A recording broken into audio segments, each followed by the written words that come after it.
কাঁধের চোটের কথা লুকিয়ে যান আয়ুষ্মান। আর অন্যদিকে বহু পুরনো প্রতিশোধের আগুনে জ্বলতে থাকা তৃষা তার দাদা স্যামকে দিয়ে আয়ুষ্মান ও দেবমাকে একই দিনে ধ্বংস করার প্রতিজ্ঞা করান। হ্যাঁ, এমনই এক নাটকীয় ও রহস্যময় পর্ব নিয়ে হাজির হচ্ছে আজকের কুসুম ধারাবাহিক। পর্বের শুরুতে আমরা দেখি সকালবেলা কুসুম আয়ুষ্মানের কাঁধে লাল দাগ দেখে চমকে ওঠেন। বারবার জিজ্ঞেস করেন কিভাবে লাগলো। আয়ুষ্মান সত্যিটা লুকিয়ে বলেন, নতুন জায়গার জলে হয়তো অ্যালার্জি হয়ে এমন হয়েছে।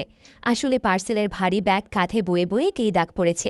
কিন্তু কুসুমকে জানতে দিলে তিনি কষ্ট পাবেন ভেবে চুপ করে থাকেন। এরপর দেখা যায় তৃষা পুরনো একটা রাখির বাক্স খুলে দাদা স্যামকে মনে করিয়ে দেন ছোটবেলায় তাকে সারা জীবন আগলে রাখার আর সব ইচ্ছে পূরণ করার প্রতিশ্রুতি দিয়েছিলেন। কান্নায় ভেঙে পড়ে তিনি বলেন, আয়ুষ্মান তাকে যে কষ্ট দিয়েছে আর দেবমা একদিন যেভাবে তাকে অপমান করে প্রত্যাখ্যান করেছিলেন তার প্রতিশোধ এবার নিতেই হবে। তৃষা দাবি করেন আয়ুষ্মান যদি তার না হয় তবে কুসুমেরও হতে পারবে না। তার মৃত দেহ দেখতে চান তিনি। অন্যদিকে দেখা যায় স্যাম বোনকে কথা দেন আয়ুষ্মানের অহংকার একদম ধুয়ে মুছে সাফ করে দেবেন।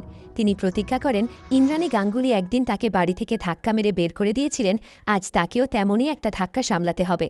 মা ছেলে দুজনকেই একই দিনে এমন শিক্ষা দিতে হবে যা তারা সারা জীবন ভুলতে পারবে না। পরের দৃশ্যে দেখা যায় স্যামের বাড়িতে পার্সেল দিতে গিয়ে ফরহাদ মিথ্যে অভিযোগ তোলেন আয়ুষ্মান তার লাখ টাকার জুতো নোংরা করে দিয়েছেন, ক্ষতিপূরণ দাবি করেন।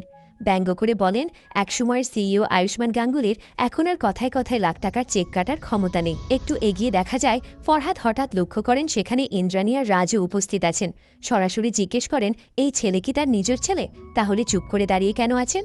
ইন্দ্রাণী ঠান্ডা গলায় জানিয়ে দেন তিনি এই ছেলেকে চেনেনি না।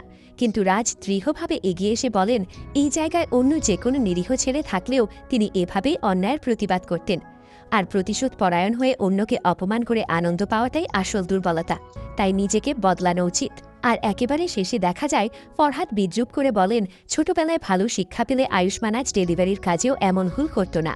আর জুতো নোংরা করার ক্ষতিপূরণ এখন রাজকেই দিতে হবে, যেহেতু ছেলের হাতে আর টাকা নেই। ইন্দ্রাণী রেগে গিয়ে তার মুখ বন্ধ করতে বলেন, টাকা দিতে অস্বীকার করেন।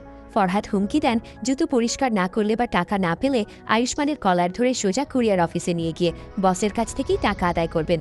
আর তাতে আয়ুষ্মানের চাকরিও চলে যেতে পারে। আজকের পর্ব কেমন লাগলো কমেন্টে জানাতে ভুলবেন না। আগামী পর্বের আপডেট সবার আগে পেতে চ্যানেলটি সাবস্ক্রাইব করে রাখুন।